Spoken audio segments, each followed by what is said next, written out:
গাজীপুরের কোনাবাড়ীতে ঘুষ তদবির ছাড়া ১২০ টাকায় পুলিশের কনস্টেবল পদে চাকরি পেয়েছে দারিদ্র পরিবারের ছেলে রিফাত।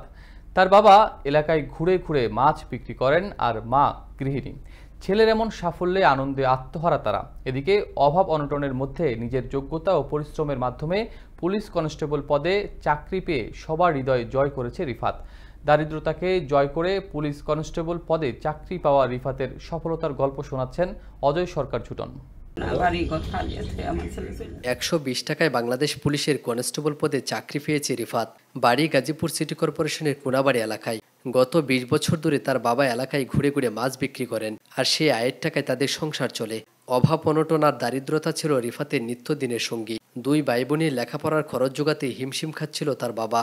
তাই প্রতিদিন স্কুল শেষে বাবার মাছ বিক্রি কাজে সাহায্য করত সে। তাই তো আবেগ জড়ানো কণ্ঠে নিজের সফলতার এমন দিনে বাবার অবদানের কথা স্মরণ করলো রিফাত। আমার বাবার অনেক বড় অবদান আছে আমার এই চাকরির পেছনে, যেটা হয়তো আমাকে দেখবে কিন্তু আমার বাবাকে দেখবে না। শারীরিক যোগ্যতা, মেধার যোগ্যতা এবং সবকিছু মিলিয়ে যে একজন দক্ষ একজন মানুষকে নিয়োগ দিয়ে থাকে, সেই হিসাবে আমাকে তারা নিয়োগ দিয়েছে।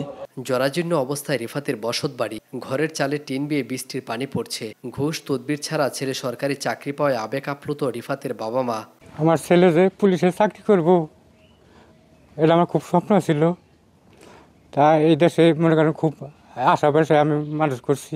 আমার ছেলে জানি ভবিষ্যতে আরও উচ্চতা হইতে পারে, দাঁড়িয়ে সব কিছু করতে পারে, জানি ট্রেনিংয়ে যাইয়া, এটাই আমার অভিজ্ঞতা। অভাব অনটনের মধ্যে নিজের যোগ্যতা ও পরিশ্রমের মাধ্যমে পুলিশ কনস্টেবল পদে চাকরি পেয়ে সবার হৃদয় জয় করেছে রিফাত। আমরা অনেক খুশি ওরে চাকরি পাইয়া।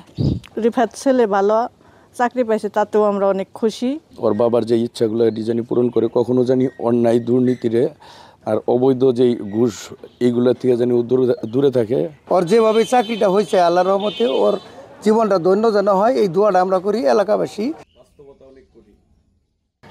মাত্র ১২০ টাকা দিয়ে পুলিশের চাকরি পেয়েছে রিফাত। এই খবর শোনার পর থেকে তার বাড়িতে কিন্তু তারা প্রতিবেশী যারা আসে সবাই তার কাছে আসছে এবং সবাই তাকে বাহবা দিচ্ছে। প্রত্যাশা একটাই, সে তার দায়িত্বটুকু যেতে সুন্দরভাবে পালন করে এবং দেশ এবং দেশের যেতে ভালো যেতে করে। অজয় সরকার জুটন, আনন্দ টিভি, গাজীপুর।